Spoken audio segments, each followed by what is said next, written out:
Power का इंसान पर क्या असर होता है, ये समझाने के लिए कुछ फेमस साइकोलॉजिकल एक्सपेरिमेंट हुए जो ये दिखाते हैं कि पावर जब लोगों को मिलती है तो वो किस तरह बदल जाते हैं। आज हम दो ऐसे एक्सपेरिमेंट के बारे में बात करेंगे जो पावर के नेगेटिव इफेक्ट को समझाते हैं। स्टैनफोर्ड प्रिजन एक्सपेरिमेंट 1971 में कंडक्ट किया गया था, जिसमें कॉलेज स्टूडेंट को रैंडमली कैदी और गार्ड्स के रोल दिए गए।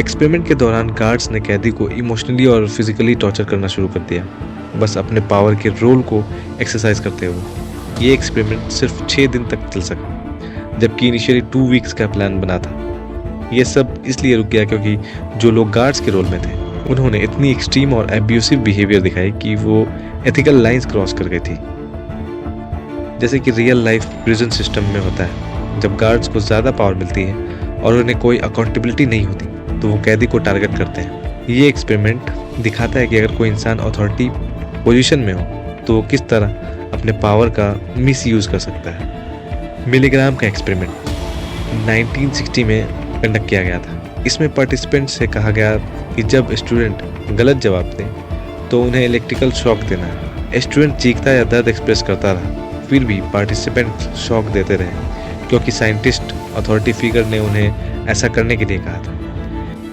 Makes a mistake. You were instructed to give him an electric shock, starting with 15 volts. And you increase the shock 1 step. That is incorrect. This one will be 195 volts. The learner was hidden from the teacher by a partition. This one will be 195 volts. The correct one. Let me out of here! Slow Let me dance. out of here! My heart's bothering me! Let me out of here! You have no right to keep me here! Let me out! Let me out of here! Let me out! Continue, please. Let me out of here! My heart's bothering इस me! Experiment ने ये दिखाया कि लोग अक्सर authority के order follow करते हैं, चाहे वो मॉरली गलत ही क्यों ना हो। उन्हें ये भी समझ में आया कि जब किसी इंसान के पास ज़्यादा पावर और अथॉरिटी होती है तो वो अपनी एथिक्स को नज़रअंदाज कर सकता है। वर्ल्ड वार 2 के दौरान भी कई ऐसे केसेस देखे गए जब सोल्जर ने बस अपने सीनियर के ऑर्डर मानकर गलत काम किए। लॉर्ड एक्टन का ये कोट काफ़ी फेमस है, एब्सोल्यूट पावर करप्ट्स एब्सोल्यूटली, जो दिखाता है कि जब किसी को ज़्यादा पावर मिलती है वो अपने डिसीजन में करप्शन ला सकता है। हिटलर और स्टालिन जैसे डिक्टेटर्स ने अपने पावर का मिसयूज़ किया, जिसका रिजल्ट उनके नेशन में नुकसान, हिंसा और ह्यूमन राइट्स उल्लंघन के रूप में हुआ। इन लीडर्स ने अपने पावर का यूज़ अपने पर्सनल एजेंडा को परस्यू करने के लिए किया, चाहे उससे कितनी ही जानों की कुर्बानी देनी पड़ी। अगर आपके पास ज़्यादा पावर होती तो क्या आप भी एथिक्स को हमेशा फॉलो करते हैं या फिर आप भी करप्शन की तरफ जाते हैं? ये एक्सपेरिमेंट्स और एग्जांपल्स हमें ये दिखाता है कि पावर इंसान के बिहेवियर को किस तरह चेंज कर सकता है। आज के टाइम में पावर डिफरेंट चीज़ों के थ्रू इन्फ्लुएंस हो रही है। मीडिया, पॉलिटिक्स और टेक्नोलॉजी, इन तीनों एस्पेक्ट को समझना ज़रूरी है क्योंकि ये हमारे डिसीजन मेकिंग, थॉट्स और इवन वोटिंग बिहेवियर को शेप करता है। आजकल मीडिया एक पावरफुल टूल है जो लोगों के सोचने का तरीका, उनके बिलीव्स और उनके एक्शन को कंट्रोल करता है। मीडिया का इन्फ्लुएंस इलेक्शन में भी दिखाई देता है। जब इलेक्शन कैंपेन चल रहे होते हैं, मीडिया का रोल होता है लोगों को इन्फ्लुएंस करना, उनकी वोटिंग डिसीजन को गाइड करना। मीडिया किस तरह किसी कैंडिडेट को पेश करता है वो डायरेक्टली वोटिंग आउटकम को इम्पैक्ट कर सकता है। एग्जाम्पल के तौर पर 2014 और 2019 में इंडियन इलेक्शन के दौरान मीडिया कैंपेन काफ़ी इन्फ्लुएंशियल थी।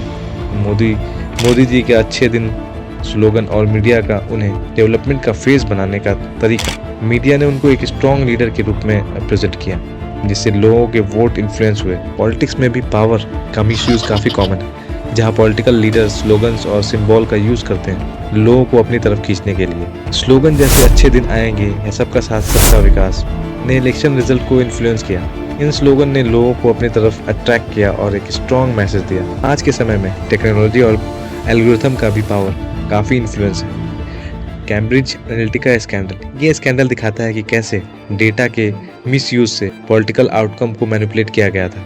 फेसबुक और गूगल जैसे बिग टेक कंपनीज लोगों के पर्सनल डेटा को यूज़ करते हैं और एल्गोरिथम्स के थ्रू उनकी चॉइस को शेप करते हैं। अगर आपको और इसके बारे में जानना है तो मेरे ये वीडियो को देख सकते हैं।